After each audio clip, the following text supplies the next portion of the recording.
Hello and welcome everyone back to the Publisher Lab. My name is Manny Ramos, filling in for Tyler Bishop this week, but I am not alone on the podcast.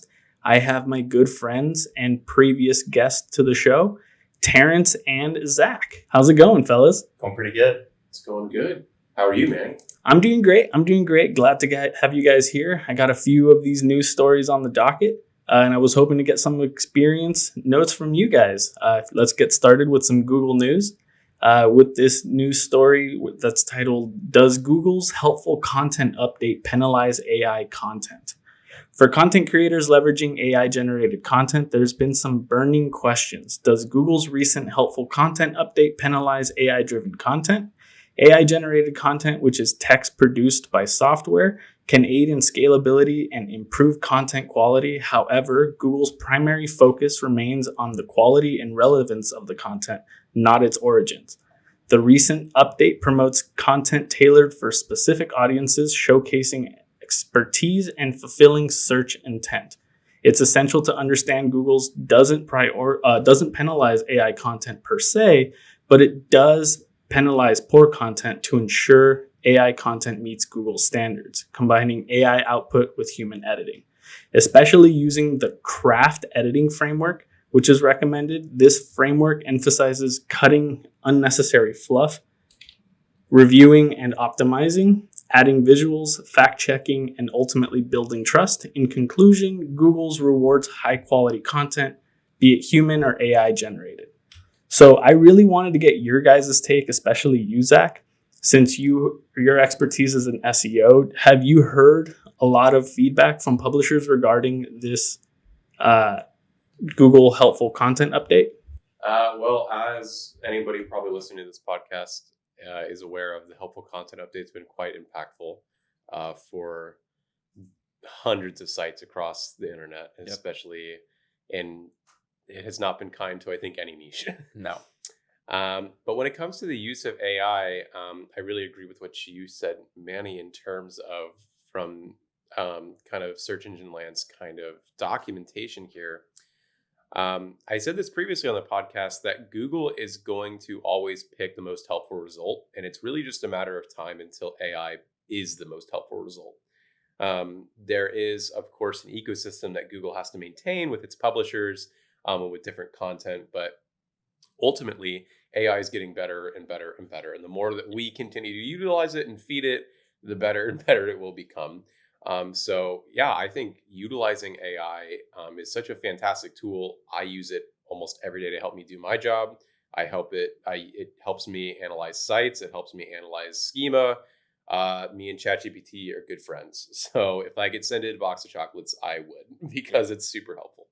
It really is. A human touch is crucial for it to get the best results, but it's really just a matter of time before it's the most helpful. Yeah. No, I agree with everything with what you said, Zach. And also, just to touch on the note of third-party tools detecting AI-generated content, that to me just sounds like an arms race where you have one tool that detects it and then you have another tool that's making it. But if it just keeps getting better after each iteration, well, you're going to get an arms race, which I just mentioned. And that means you'll never fully detect AI content. And as you said, if the content coming out of it is more and more and more helpful, then eventually just going to take over as, sort of the de facto way we consume content. And of course, that human touch is needed today. But when we're talking about the future, that can change. Yeah, I know. I like your comparison in terms of like an arm race, because it really is. I sound cliche. I want to say this, but it sounds kind of cliche that we're in like the Wild West of the AI kind of movement.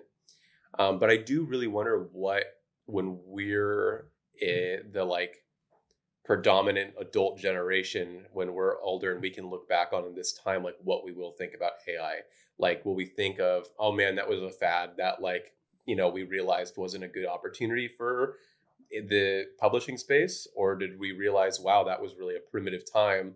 Now I just look in my Facebook meta lens and it auto generates whatever I'm looking at, whatever we find out. So I'm really curious to kind of know what we'll think about in this.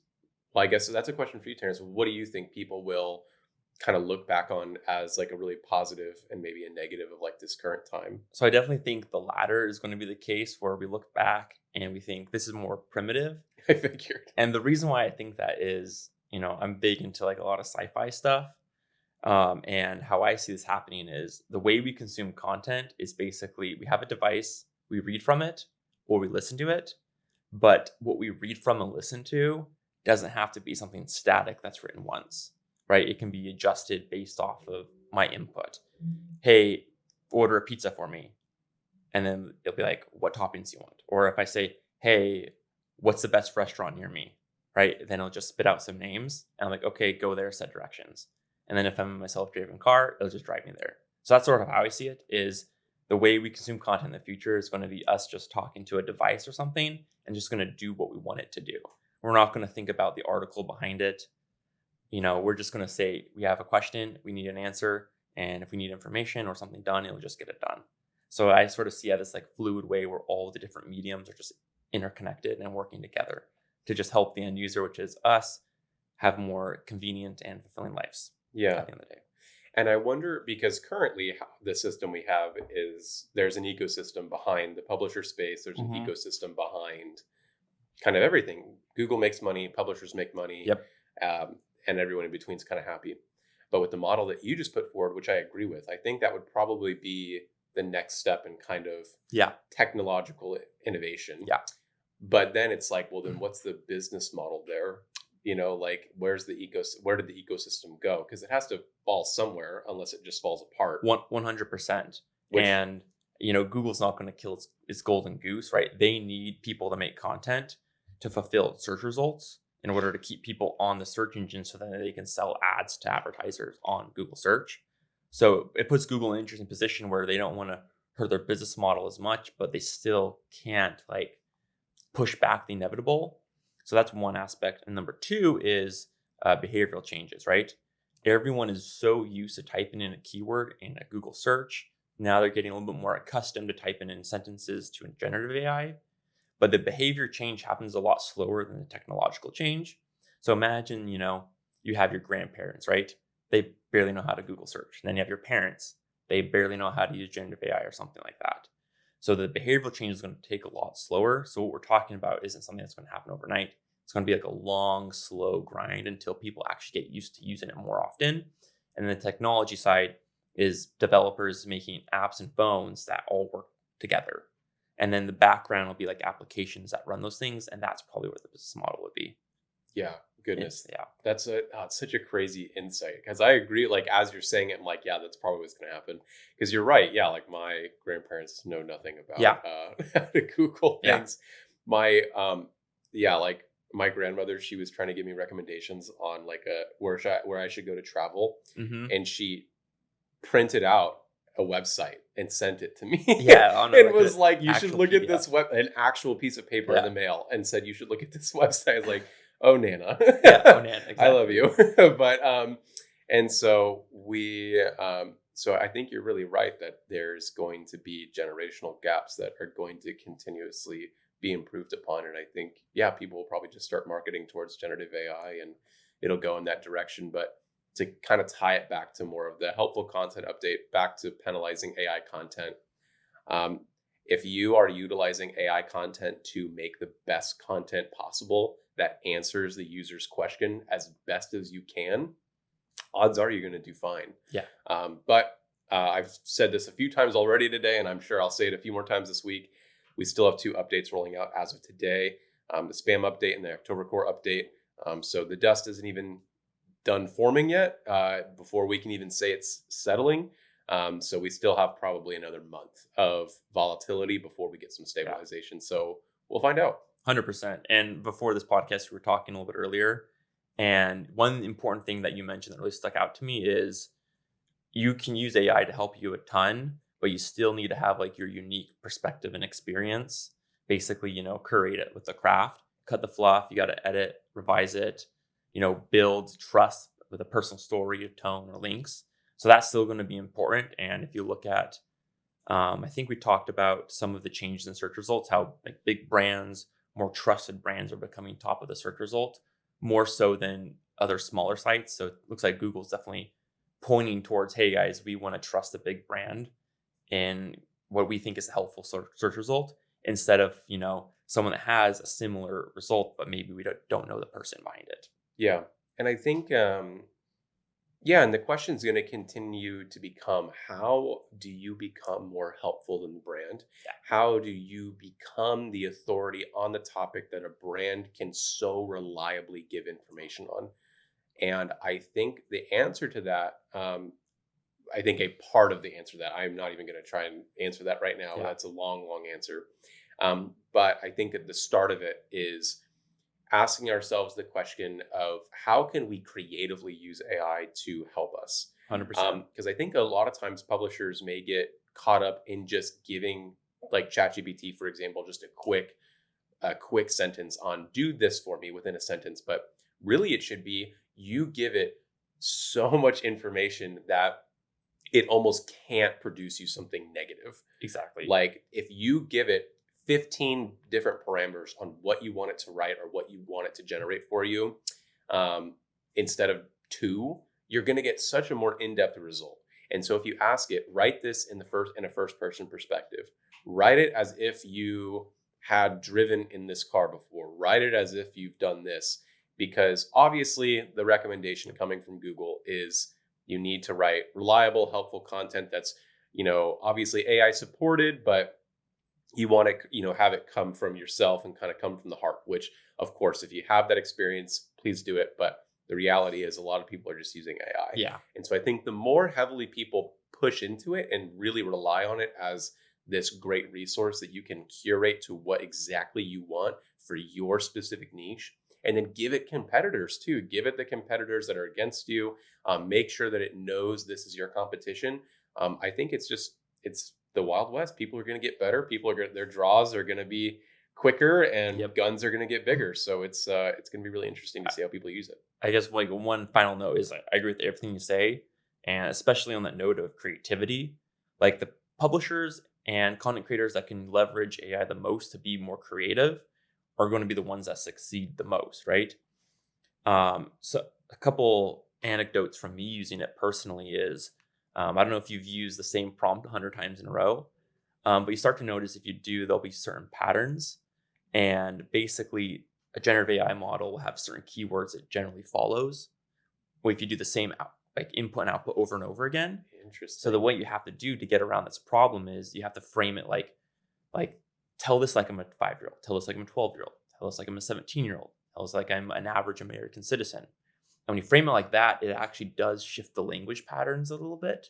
So that's how you can be a little bit more creative and a little less subtle. So that when the average reader looks at it, they're not like, oh, I've recognized this word in other AI generated content. So that's how you can make it sound more genuine and authentic. Yeah. And this actually, we've talked about this for a while now, but I think it's really important and fun to talk about that. Like Google's spam, I think it's called spam brain AIs, like their generative system. Oh, it's the natural language processing model that they have to identify spam and AI generated content. Because Google can tell if it's AI, and that's probably a big reason for what you just said. They know the syntax and the diction that they can find across sites, and they'll find the patterns. If they find those patterns and it's not good content, they'll dock you. 100%. And so, I think that's a really good recommendation. As far away as you can get from the default output. Is try in giving it as many parameters on syntax, on diction, on clarification, on writing it in tone. There's so many different things you can add on to it to make that as creative as possible.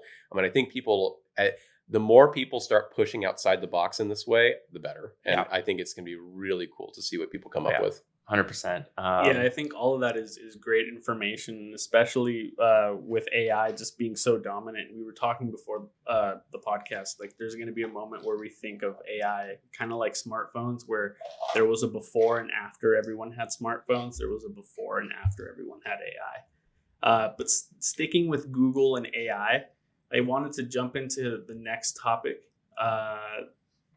which is Google Extended does not stop Google search generative experience from using your site's content. So last week we covered Google Extended, So any publishers who are concerned with AI being, or with their content being crawled by AI and then being used for these generative softwares, were really concerned about their content essentially just being stolen.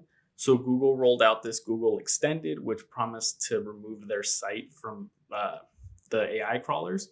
However, if you're using the Google Extended token in your robots.txt to prevent Google from utilizing your site's content for AI projects, it might not be as effective as you think. Google has clarified that this token does not stop your content from appearing in AI generated answers on the search generative experience, or the SGE.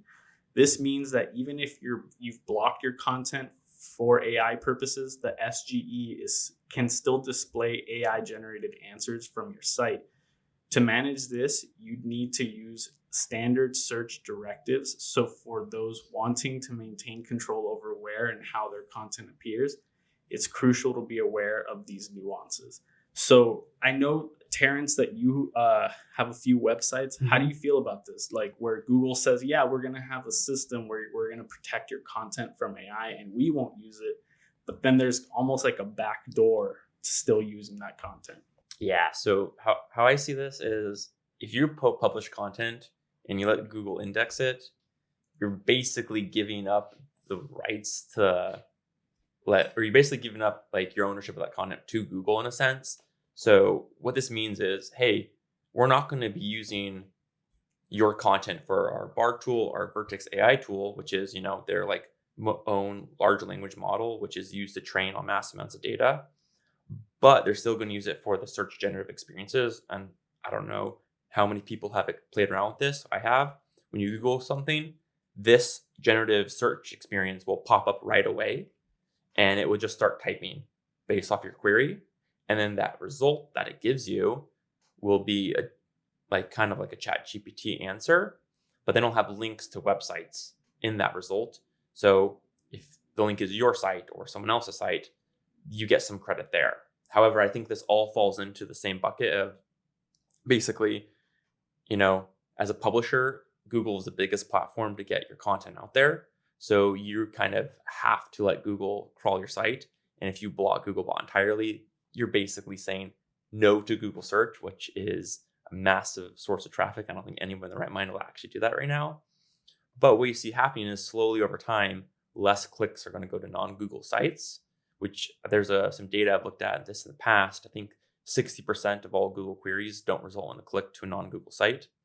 And that trend is only going to continue, because if someone's using the generative search experience to get their answer, then they're going to stay on the Google search result page instead of going to your website.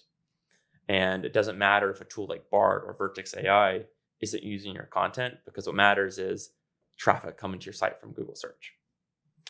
Yeah. And I think that is a hesitation for some. Like, I can understand people's hesitation that they're not wanting to lose the merit and lose kind of the effort that they put into a lot of their articles. 100%. And so it totally makes sense of the hesitation of wanting to kind of accept this model.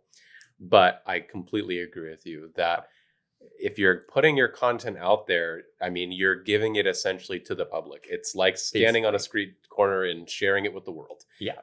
But worse. Worse. And so, like, there are a lot worse things that could happen with your content than Google taking it and utilizing it within their model. Mm-hmm. And if anything, yeah, I agree. I've played around with it as well. And yeah, they're pretty good about linking to the source that they're getting it from. Which, ChatGPT doesn't use that. They use a completely different model. So BARDs, if anything, is a positive AI for a publisher experience. Yeah. So I think that I wouldn't be too worried about it in terms of this impacting people's site performance, because, yeah, you're right. 60% of searches of the billions that happen, every week, do not end up in someone clicking on a site. And so you only have a 40% opportunity. And yeah, that's going to continue to go down, as the conversation we've already had so far today is the world's kind of moving in this way of, we have to think, what will be the most helpful result within a year? Yes. And the more helpful result is, I don't want to have to look through an article. I don't want to have to click on a website. I want to just find it. I want to just have it. And Google knows that. And that's why this started with couple of years ago, people kind of maybe, I don't know what the response was. I wasn't in the SEO industry at the time, but like, I wonder when rich results started appearing, I wonder what that response was then of like, no, like, were people also being like, no, like it's going to take my clicks. And I think this is just another variation of that. The technology is just getting better. Google's innovating, and they're going to innovate again and again and again. And it's just going to, you have to just keep answering the question, why are you the most helpful? And I think if you keep answering that question well, you'll probably do okay. Yeah, 100%. I kind of relate to publishers in this way, where I have seen sites that I own that have been impacted by the helpful update I just mentioned, and then coming into this trend that we're noticing where more and more traffic is kind of being siphoned away. So it comes down to me as a website owner would be, how do I make my website, my brand, my content as unique and as helpful as possible so they can't get it anywhere else? Now, if I have the most unique, most helpful content and I put it on Google search, then I also give that helpfulness and uniqueness to Google at the end of the day. So this is where I'm big into branding and sort of how can you diversify where your traffic comes from. So then when you see things like this happening, back in the day, we had the snippets happen, same sort of thing where a publisher's like, I'm losing my clicks to Google. Well, this is going to have a similar result to that, maybe to a further extent or less extent. I'm not sure exactly, but it's the same thing. Is how do you diversify your uniqueness and helpfulness of your content that, is in Google search, but maybe outside of Google search. Maybe you have social media platforms, video content, having sort of like a different way to express your content. Maybe you hop on a podcast and talk about it, right? There's multiple things you can do to sort of expand your brand. And I think that's the approach where we're seeing things headed. Yeah. And that reminds me, I was recently on a publisher call. If you're listening, you know who it is. Where they said, one thing they didn't expect when they started their website was that they were going to have to become a marketer and enter into the marketing space. And I agreed with them. I was like, yeah, that is something that people, when they start a site, they're like, man, I love movies. I'm going to write a blog about movies. And then all of a sudden you are competing with IMDb and IGN, and you're like, oh my gosh, I have to promote myself if I want to keep this up.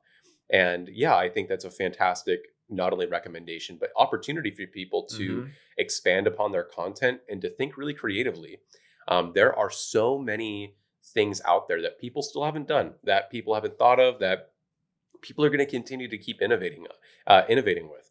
And the more that people get comfortable with expanding their opportunities outside of the sphere of just writing blogs and just writing how-tos and these different op-ed kind of pieces, but instead start thinking, well, what kind of videos can I make? What kind of answers can I make in this medium? How can I market myself on Pinterest? How can I market myself here?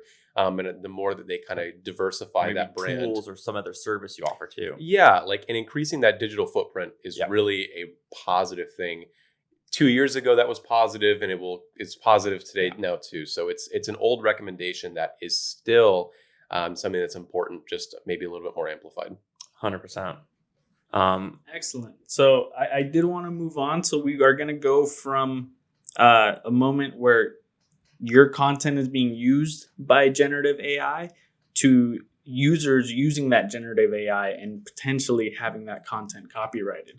So in a significant move, Google has announced that its commitment to defend users of its generative AI systems on platforms like Google Cloud and Workspace if they face accusations of intellectual property violations. This pledge mirrors similar promises made by tech giants Microsoft and Adobe. However, it's essential to note that this protection doesn't cover instances where users deliberately infringe on others' rights. While most AI-related lawsuits have been aimed at the companies owning these systems, Google's move ensures that individual users have a safety net, emphasizing the ongoing debate around the AI copyright laws. So if someone were to go in and use generative AI from Google and that information was pulled from a website, and that website then says, hey, that's my information or my data, you're not allowed to use that. We're kind of going back to the same thing. If your content is public on Google and that content is bringing traffic to your site, it's kind of for fair game for anyone to use, correct? Yeah, I mean, it goes back to what we just said too, and this is reminding me of a very unfortunate, not a quote, but an unfortunate idea that it'll take something big and something perhaps even tragic before the laws are going to catch up with this. Like, Mhm. even just the idea of an AI generative US law is kind of like, what? Like, I Yeah. don't, speaking as someone in the industry, I'm like, I don't even know what that would be. What, and so I think this is maybe the twinges, the beginnings of it, that it's going to be coming into copyright. But at a point when you have something, we've never dealt with something generative before that No. automatically does something for us that pulls it from something else. Like, that is 100% new to the human race. So it's going to be very interesting to see. I mean, personally, I'm glad that Google said that it's going to defend its users in that way, because it does go back to what we said. If you're publishing content, you're essentially standing on a street corner with a megaphone. Like, Yep. if you didn't want your content to be used in that way, this may not be the best industry to be in, because people are going to use it all the time. People scrape content all the time. People use your content all the time. And that's kind of the whole name of the game. So I think that this does positively impact publishers, and maybe it will give people a little bit of a peace of mind, because some people could think of this negatively of like, ah, darn, like I would want to use that to like get back at people. It's like, Yeah. well, use it to your own advantage too. Make sure that you're using the AI systems as well to pull from this and quote that and utilize that system to promote your own content. I mean, to buff up your own content. But yeah, it'll be when the first AI law gets published, I'll be shocked to find out what it is. Yeah. I know that like a handful of countries are working to put together some AI laws. And I know that the US Congress recently had a meeting with all the tech giants. So I know that there's a few things in place. So I know politicians are aware that AI is going to be a problem. I just don't know if we have a solution that we can all kind of get around. But moving on to social media news, we did want to cover a topic. Gray Sky, a new third-party app for the Twitter alternative Blue Sky, is set to launch on both iOS and Android platforms later this month. This app promises to enhance Blue Sky's experience, boasting features like GIF support, inline translations, and unique feed-first layout. While the iOS version is currently available for pre-order in the App Store, the Android users can expect the version soon. Initially, Gray Sky will be free, but the company plans to introduce a subscription service for advanced features in the future. Now, what's really interesting is that Blue Sky is a company, I believe, founded by Jack Dorsey, who originally founded Twitter.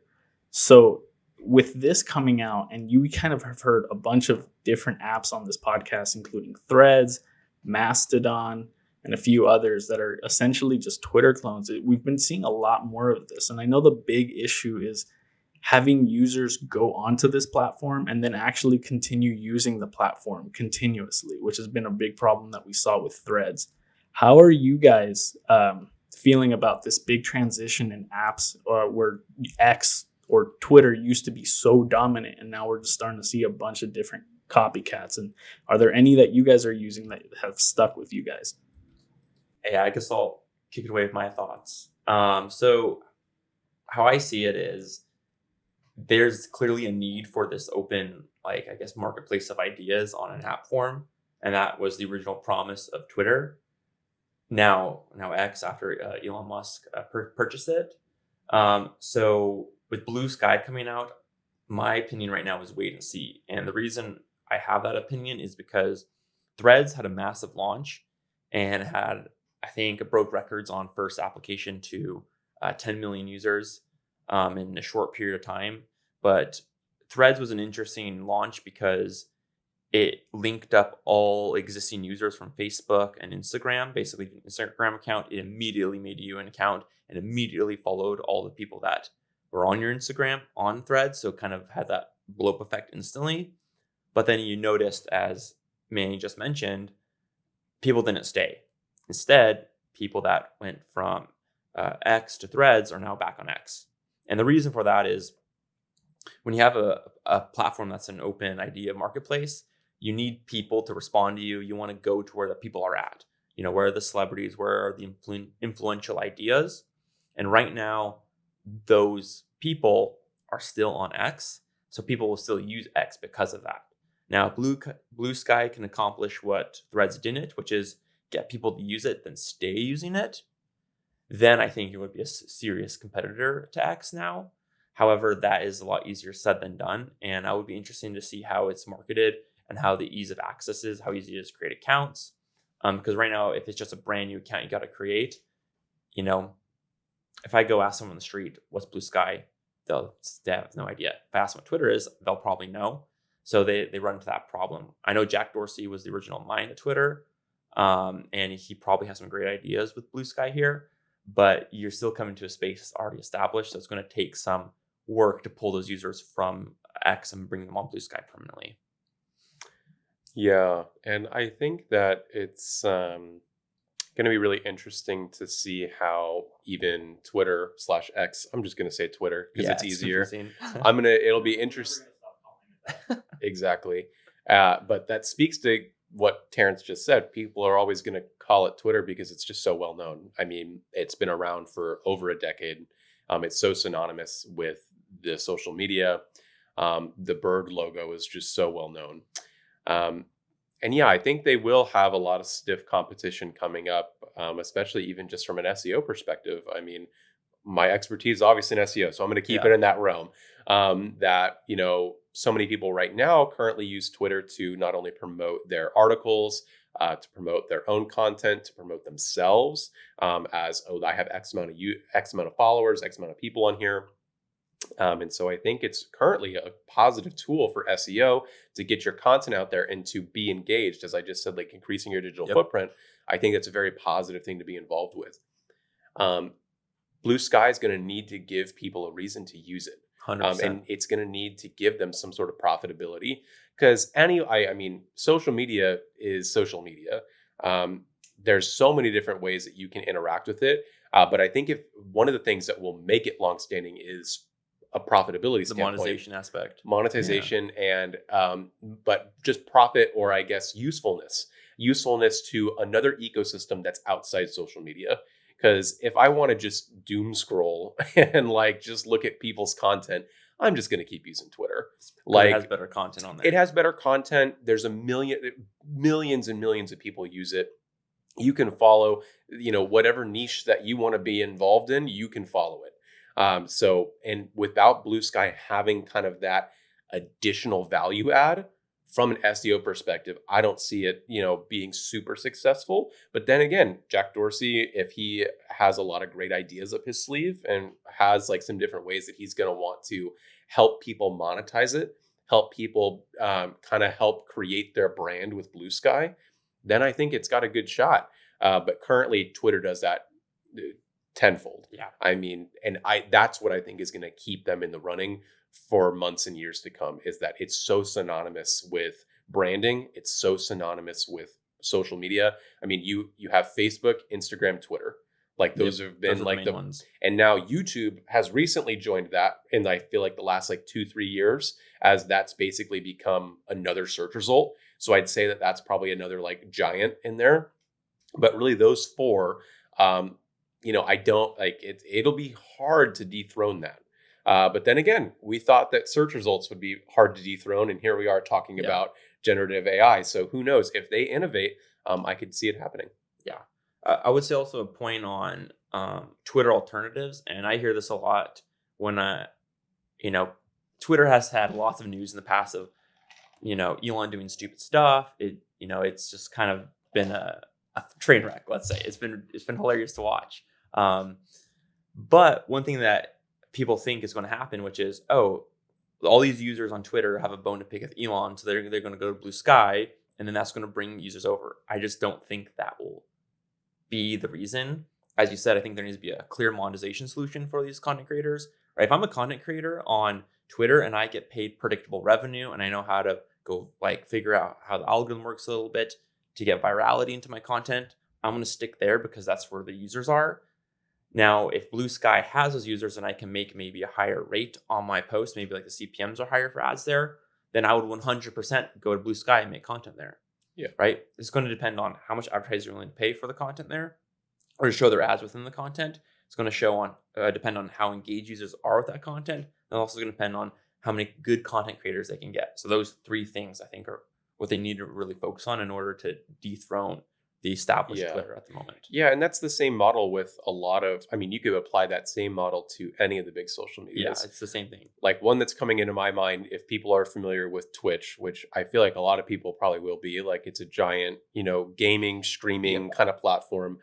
People have been trying to dethrone Twitch for years. It's been probably the predominant streaming kind of service for probably a decade now. Yep. And YouTube, Kick, Facebook tried doing it. There was another one that tried doing it. The Microsoft one. One. All of them failed. Another one that's coming to mind, a different niche. People have been trying to dethrone like Spotify and Apple Music. Do you remember Tidal? Is Tidal still a thing? I remember Tidal. I don't know if it is still a thing. Tidal is still a thing. It's just it doesn't have anywhere near the same amount of users as Spotify or Apple Music. Exactly. And like I remember and so they tried that method. They got Kanye West to release his album. Life of Pablo? I think it was Life of Pablo. He tried to release there. It did not work. It didn't work because they answered only one of those questions. Well, we got a great creator on here, so you guys should come over. You have to meet every single demand. Exactly. So for Spotify does so many things well. Apple Music does so many things well. And a competitor needs to not only answer all those questions, but more. Exactly. In Twitter, it's going to be the same thing for Blue Sky. They have to answer every single query. I mean, every single need that someone gets from Twitter currently, and then some. What makes it better? And if you can't give a really good answer, then people are just not going to buy it. The same thing with really anything. Yeah. It's like any competitor coming into a space, right? If you have two products that are basically the same, but one has all the users, the one product that is the same, that has no users, is not going to just magically steal them all. You need to be better than the one with all the users in order to get people to use it. Yeah. It just comes down to, if you're a competitor in any space, how do you make your product the best there is? And right now, the game on these platforms is, how do you keep your content creators happy? So monetization solution, as I mentioned earlier. How do you make the experience good enough for users? And how do you make sure good content keeps getting produced? Yeah. Like, it's going to come down to that. And if they can hit those, and users see, I found this thing on Blue Sky, it was a great thread, right? Then that tells me, okay, maybe there's some good stuff on there. And then you hear that again and again and again. Then more and more people will use it. So it's definitely, if it overtakes Twitter, it won't happen overnight. It won't happen instantly. It would be like a slow word of mouth if it was really good. It'd be a slow burn. And yeah, I completely agree with you. I agree with both of you guys. Yeah, I didn't include this story on the docket, but I saw that Twitter was going to start charging new users in the Philippines and a few other countries. So it's really going to be a test to see, like, what can Twitter do to push the users away from their platform? And that's when we're going to see these other platforms really come in and start taking some of that market share. Yeah. Moving on to our last story of the day, we're going to do some AI news. Kobe Fuller, a general partner at Upwork Ventures, is pioneering a new approach to blogging. Leveraging the power of generative AI, Fuller is turning traditional blog posts into interactive microtopics. These AI-driven conversations, showcased on his website, kobe.ai, allow users to engage with content in a more dynamic way. While this innovative approach doesn't aim to replace traditional blogging, it offers a fresh and interactive method for readers to connect with content. Now, I did a brief showcase of this to the guys right before we started the show. It's really like, if there's a topic that he's covering, you click on it. It gives you a short little blurb. And then if you have any additional questions regarding the topic, you just have a conversation with an AI, almost like if you're reaching out to an expert to answer any of those questions. I think it's a really cool new approach to blogging. What do you guys think about it? As Manny mentioned, this is basically an AI built into your blog post, where, let's say you have a blog post about, let's pick a topic, BMW cars, right?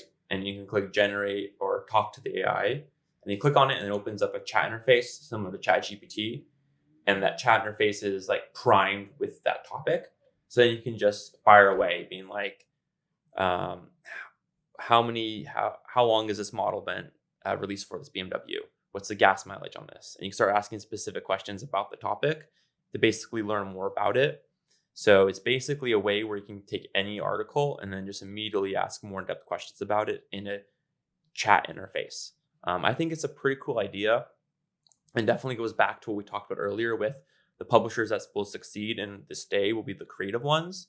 And this is a creative solution to an old format that has been around for, like almost 20 years or more, right? Blog posts been around forever. But I still think there's some ways you can expand on this. Instead of maybe transferring to a whole new chat window, you can maybe have the chat window within the article, so you can click on different points and say, expand on this, I have further questions on this point here. It really just opens the box on how users can interact with content, with the end goal, of giving the user what is helpful and what is unique, and making you the trusted source for that content. So I think it's a new creative way to think about how you can leverage current blog information in new ways. Yeah, no, I think it's a really cool experiment. From what I believe we read when we were on the site right before the meeting, the creator was pretty upfront that this was an experiment. This is like a personal project that like, I want to see how this works. I want to see like, what can we get the AI to do? What results can we get? What data can we pull from it? And then maybe go from there. And I think that is a fantastic approach that I think is really needed in this space at the moment, of being really creative without the intention of needing a result. Yes. Of being okay with, I wonder what's going to happen. I wonder what we can get out of this, and kind of being open to what data comes in. Yeah. And I think that's really important right now to kind of be open to that, because a lot of people are just so results driven right now with such a new venture of AI that a lot of times they just get disappointed. So I think kind of having an open viewpoint on that is a great idea. And I'm going to keep tying this back to SEO because, why not? I would encourage people to try. I'm going to probably from this meeting, from this podcast, I'm going to go and try and play around with this to see, what kind of information can I get from it? And then, kind of, use this as a source almost of like in blog posting of like, this is what Kobe Fuller, had to say. This is what this generative AI partner, had to say about this topic. As oh man, if you're thinking about buying an M3 from BMW, this is what this had to say about its, tire pressure. I don't know. Yeah, exactly. I think there's so many opportunities people can continue to use this from. And as more and more generative AI tools like this continue to be created, it just continues to open up the doorway for people to be more creative, to provide some useful content in a single hub that others may not have access to. And I'm excited to see where this ends up. But yeah, kudos to the creators of this tool, and excited to see where it goes. Yeah, just to touch on a little bit, what this gave me an idea of is right now, if you want information on the internet and you go to Google search, you type something in, it gives you a result, you click on the result and you see if it answers your question. If it doesn't, you go back, or if you have another question, then you go and do another search result, right? So the way you research something like about a topic, let's say you want to buy a car, for example, you keep going from Google search to Google search to Google search until you have a ton of tabs open of different websites trying to get the information you want. That is sort of everything you need to know about a topic. So for example, I'm trying to buy, I've been looking into Teslas a lot lately, right? And the websites I use there's far and many in between, but one is like the depreciation curve of a Tesla. One is like someone's personal experience of a Tesla. One is someone's review of a Tesla. One is the different, features and what they offer, right? But to answer those questions, I'm going to many different websites and many different sources that get that information. Some is on Tesla's website. Some is on a car website dedicated to, depreciation curves on cars. One is maybe a site about a loan calculator, right? To, fine tune your monthly payment. But imagine if I could, as a user, get all of that research done within one website in one session. To me, that is where I see the value to the user. And now if the user can do that, guess what? They're staying on your site for longer. They're more engaged with your site for longer, right? They're not going back to Google search. I'm sure it's probably a positive signal to them, to Google. And at the end of the day, you might retain a long-term user. If you have a newsletter, the chance they type in that email there might go up. The chance they remember your site might go up because like, man, I did this entire research session in one go without leaving the site. That was amazing. So that is how I see this is expanding the game of content creation. And I think it's actually pretty exciting because it changes how websites are used and how research is done a little bit on the internet. If you just expand a little bit further on that idea, I know the actual demo on the site isn't that, but it gives me the idea of what so much more of what it could be. Yeah, no, I completely agree with you. And it opens up the possibility of what things can be in the future and how a lot of user experiences can be impacted by the innovation of others. So yeah, it's really exciting to see where it'll go. Yeah, super cool. It's going to be really exciting to see how the internet just kind of progresses now that AI is a thing. We're going to start seeing more websites pop up like this. So it's just really exciting to see. That's a perfect transition to take us into our AI tool of the week. So last week we started this new segment where we feature a brand new AI tool that we've been using. This week I got a scheduling calendar tool called UseMotion. It's usemotion.com to go to the URL, and the app is called Motion. So this is an AI calendar. So I have a lot of things going on, personal and professionally, as well as side gigs and freelance. So there's always something going on in my schedule, and I feel like a lot of the times I keep everything I used to keep everything in notes. But with this calendar tool, what I end up doing is inputting all of my tasks, assigning how long the task should take, if there are any blockers, if it's associated with another task that requires me to kind of go in order to get them done. And let's say one day I have on my calendar to do this podcast or do the podcast notes, but something comes up. There's always emergencies. You always have to kind of tend to things, and something else gets in the way. Instead of that task just kind of staying backlogged in your calendar, or you having to then think, okay, when can I now fit this task in my schedule to still make sure that I meet deadlines, this will automatically do that. So it'll take your calendar. You can assign personal hours, work hours, day, night, whenever you want. And then you kind of just input these tasks in there, and it's like your personal assistant. Whereas instead of having to call someone and say, hey, cancel my 3:00 meeting today. So yeah, it kind of gives the goal of this app is to give you additional time in your week by helping you prioritize your tasks and just kind of filling in your free time. Some of the copy from their website. Motion's intelligent calendar takes your meetings, your tasks, your to-do list, your activities, and creates one perfect optimized schedule to get it all done. It's really good for publishers, I believe. If you have a lot of content that you need to write on short deadlines or schedules that you need to meet, this is a great app for you guys to use. Have you guys used any apps similar to this, or do you guys think that this is something that could be useful for your calendars? I mean, yeah, I don't really use anything for my calendars right now. My work's schedule used to be, well, it depends. It ebbs and flows. Some days I'm super structured and everything planned. Other days it's kind of just whatever hits me, I take care of. So if this calendar can handle the problem of not every day is the same, or some days you're going to have a ton of heads down work, but other days you're going to be helping colleagues or have meetings. If it can handle that flexibility, then 100% I'll use it. But I know I haven't played around with it. That's one of the beauties that I find with this calendar. So you're able to integrate all of your personal calendars, your work calendars. So then it actually auto-populates with all of your meetings and anything that you have scheduled in your work calendar. And then kind of just plans out your life so that you don't have to plan it yourself. Does it, is it smart about like, if let's say you have a meeting every Tuesday, but you don't have it on your calendar, but maybe, I don't know. Like a reoccurring task? Yeah. Yes. So you can assign reoccurring tasks. So even if it's something as simple as like exercising 3 times a week, it'll make sure to assign, specific days of the week or whatever, wherever it can fill it in, your time to exercise. And if you're unable to exercise for that day for whatever reason, it'll just auto-populate somewhere else. So it's a really cool app. But I just want to go ahead and say thank you guys for being on the podcast this week. You guys were really great. If you guys want to leave any feedback, we'd love to hear it on publisherlab.org or in the comments of YouTube or anywhere you listen to this podcast. One last time, thanks again to Zach Ashmun and Terrence Timmons for being on the show this week. Thanks for having us. All right. Well, that's the show for this week. Thank you for joining us on the Publisher Lab. We'll see you next week.